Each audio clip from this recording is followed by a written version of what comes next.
friends, it's Mike Makkreel here for another installment of the 10-inch Invader build. Okay, I'm going to give you a quick lowdown on what's going on. Here are the two masters for the model, both made out of wood, and I've casted these two parts. Actually, in the process of doing the actual saucer fuselage, I guess you could call it, and also the top. That is just about done, but I have casted the bottom, and this is a copy of the wooden one. It's made of hydrocal. It's a very hard plaster, and I also sold another kit to a gentleman named John. He's a expert model builder, and he wanted his Invader bottom in resin, so I did that for him. But this particular one goes out to a fellow was part of the MUFON club, and that's a UFO club, and he's asked me to build him a full Invader 10-inch, so I'm making the bottom out of hydrocal. It's a nice hard plaster, and as you can see, I'm just wiring up the LEDs, 10-inch green lights, and you've got a lot of nice detail on the bottom of this thing. I'll zoom in later and show it to you, and basically I'll be putting it together. Now I'll just grab this here. This is Monty's. This is going to be a wooden one because he wants a wooden one. I only have so many limited edition wooden ones, I think 5 altogether. I sold one to John as a kit, and he's going to put that together. He's actually going to put an inside in, so he's going to be taking all this out and putting a complete interior in his ship. And he's also going to put little servos on the legs so they all come out by themselves. So he's a real expert model builder for Hollywood, and he's done some work on the Blade Runner gun and restoring a lot of Hollywood props. So he bought a kit from me, and I'll be showing that soon when he starts working on it and sending me out the pictures, so you'll be able to actually see his kit as he completes it or goes through it. But this particular one I'm building for Monty, and we're going to get this nicely sanded down and gray. We got one line, ridge line, on this particular model because the studio version of the saucer had only one ridge line. 3 ridge lines for the Aurora model. So that's what I'm going to be making the cast. So you can see the ridge lines. There's 3 ridge lines on that, and on the top, just along the edge here. So, like I say, a limited edition ship, you just get a little bit of different, touches to it. Now, this particular guy will just sit right on here like that, and once it's all wired in, I'll just fill in this edge here and smooth it off and paint it up, and we're going to get the bottom in there, and the chaser will be in here. I got another guy making some new chasers, so it's going to be interesting, a little bit of speed control on that, so I'll be working on that soon. So I'm kind of excited to get this done for Monty, because he has this big MUFON UFO convention in the middle of August, so he wants it done. And basically what I'm doing here is making a small switch box for it, and this is a reproduction of the Invader's prop. So I'm going to have little blinking lights in here, on back and forth, and the other one here. I'm just working on that, and as you can see, you got some white stuff there. That's a clear glue and glaze, and that's colored lenses in there, and there's a blue on there. I'll zoom in on that in a minute and show you what I'm doing. But these are 2 switch boxes, and then we have the stand that it sits on. And this is a stand here. It's just a rough paint job on it. There's going to be a speaker right here, and on the bottom we'll be able to put some of the wiring under there. Not going to be too busy, but a little less busy if I can. Keep it clean. And then the saucer will basically just sit simply on there. And the switch box controller will just kind of push up against there. So I'll be glued against there. It's going to be kind of interesting. This is my very first one as a full kit, and like I said before, after the limited edition kits are all sold, I'm going to offering the full Invaders kit as a resin kit. So you can looking for that on modelersmagic.com, Kurt Kuhn, and I'll show that on the video at the end of this here, and you can see the all the models and the photographs that I'll be taking step by step of building this thing. So I'm just going to grab the camera now, and I'll just do a quick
reproduction of an Invader prop.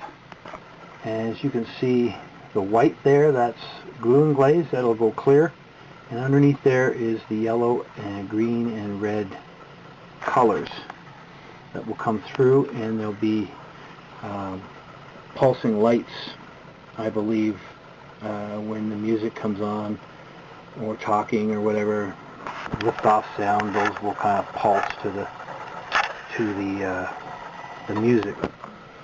And that's going to be a blinking light, so I have something going on there, or just maybe a steady, I haven't decided yet. And then this guy here is another Invader's prop, and I've casted this and made it of wood and then recast it. So they got the double switch here and a single switch here. There's going to be sound effects here, here, and here. These will be blinking lights. These will just for show. They'll be blinking green and blue and red. Kind of interesting. And these are locking switches. So that's going to be right on the stand. So this is a stand, and basically the stand, this guy goes up against here like that, and that'll be glued to that, secured, and you can control the model. And of course I'm going to make it so the model has a steady green, a fading green, and you know, chaser off, chaser on, all kind of things like that.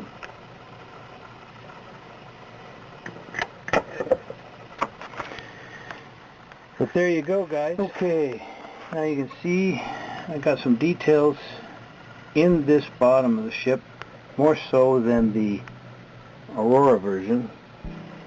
I'll be putting some photo etch on the front here, like right in here. There'll be some like a grid, like an intake, and there'll be some photo etch down in these little parts here. It's a 10-inch lead, and there'll be, these are the pinholes for the legs. It's going to be heavy model, so I got pins that will go through there and be reinforced on the other side as they come through, and be secured there. I do have legs that fit flat in here, just in case someone wants to build this model flying and they want the legs retracted. So that's kind of nice. The lens will be an Aurora type lens on this particular one. It'll be convex with a pattern grid on there. I believe the original studio one had no pattern grid, it was just flat, if anybody wants to know that. Like I say, this is hydrocal, and it's fairly heavy. It's just a little bit lighter, or heavier I should say, than the resin. Not much though.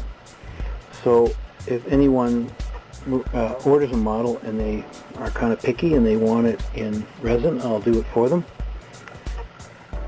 And it turned out pretty nice, you know. Right at the back here, this is where the laser cannon should be, and you don't see that on the show. You just see it coming out in this general area. So I'm going to be adding some small details there. Now, this is the bottom of the saucer. And it's taken a long time to carve this, and that's why I'm going to cast these, because casting it is going to be a lot easier. And this is a 3 rim, see the 3 rim line version, like the Aurora model. And this particular one from Monty is a single line, single trim line. That's how it was on the studio model, so Monty's asked me to make it that way. So basically I just grinded this down the other day to make the saucer section smaller, so this fits right in there like that. So once it's done, it will fill that line up and smooth it off, and then it centers up there, and then we put the chaser in here, which will chase clockwise this way, round and round. And I like the lid. Let me get the lid here.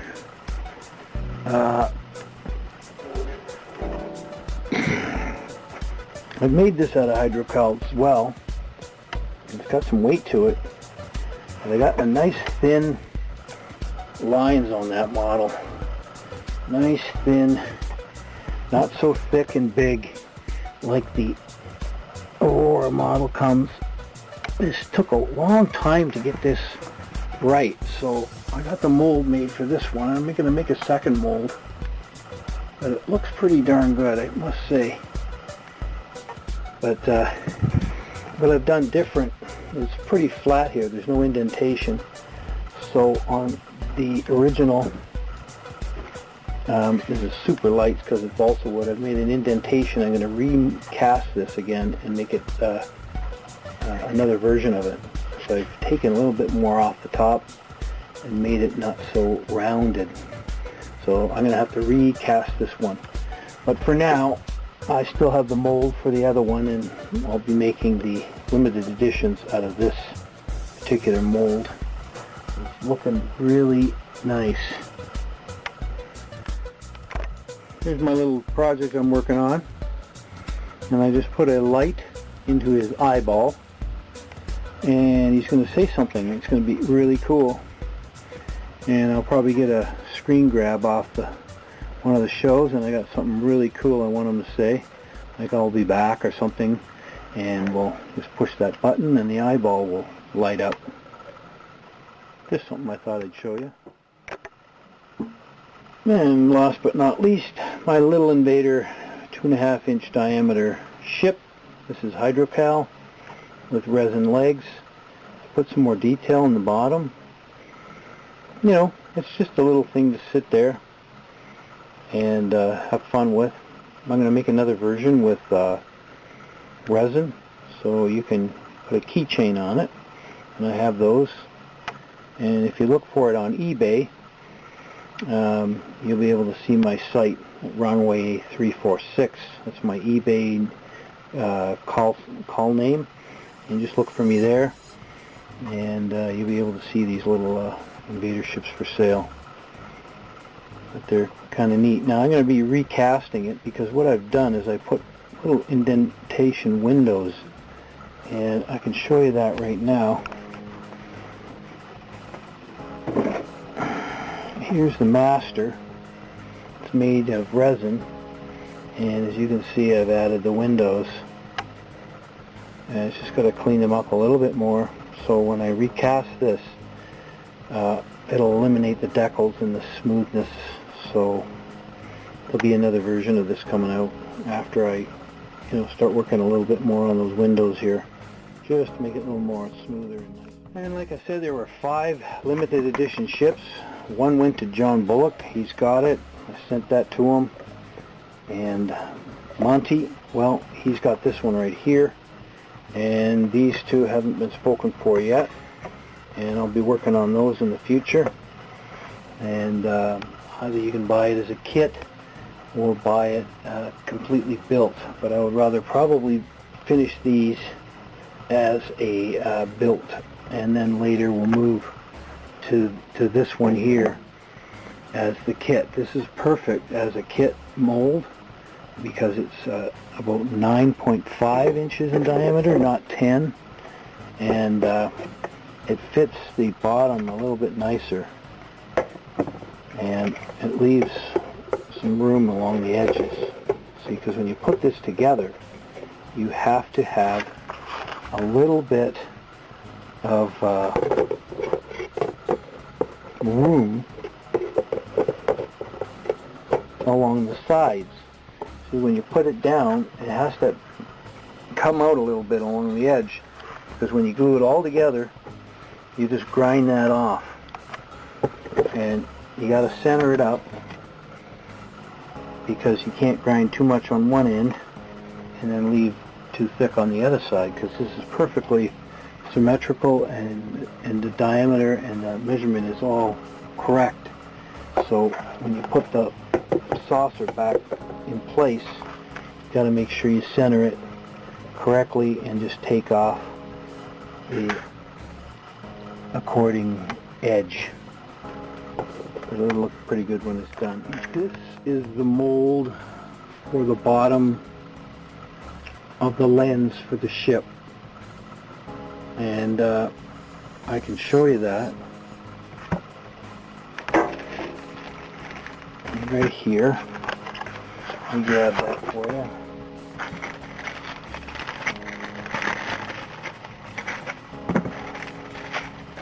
And there it is. And that is a kind of a off red orangey one I made. And as you can see, it's got that grid line to it.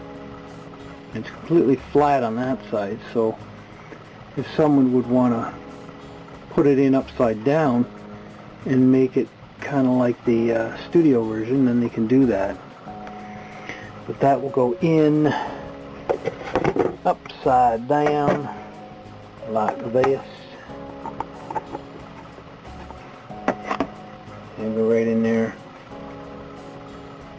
and just fits right nicely in there. It looks pretty good. Now, of course, I have ideas that you can use something like this, and that is like a taillight out of a car or a trailer, and you can put it in reverse, kind of like that, or it would be a concave. So, but you know, I was kind of on the fence about that. I just kind of liked it, but wasn't too sure, so I just decided to make a mold and produce the one that looks similar to the Aurora. So that's why I made this in a convex manner, and that will sit in Monty's, nice like that. And I got a real nice light I found for the model. Where is it now? Here it is. Beautiful amount of LEDs. And basically that will go in like this. See how nice that fits? And you flip it over and you got a gazillion LEDs. And that will give you the light that's going to knock your socks off. And it's going to look really good. And I'm just going to cover it up like that. And it's going to have a ton of light. And it's going to be nice and round. It's going to look good. Kind of happy with that.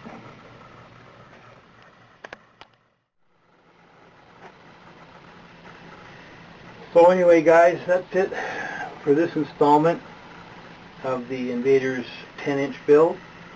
The next one you'll probably see a little more of Monty getting wired up and working. And so I'll be wiring that up for him and trying to get it out for the end of the month. And I'll be putting that on Magic Modelers, and you'll be able to see it complete, functioning lights and everything. So this way you can all get an idea what this 10-inch model really is, because it's not like a toy like that 7-inch model that has been out for so many years. This is really, really a nice model to have, and I'm glad I made that for y'all, and I think it's going to do really well once it goes into production. But it's not going to be something that is going to be thousands made. This is just a hobby for me, and I only might sell, 20, 25, or 30 of these things, but we'll see. But if you're interested, give me an email at thepianodoctor@AOL.com, and I can put you on a waiting list for the resin kits. We'll see you later. Bye-bye.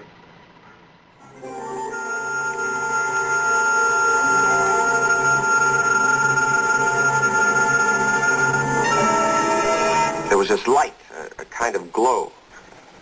It came down right over here.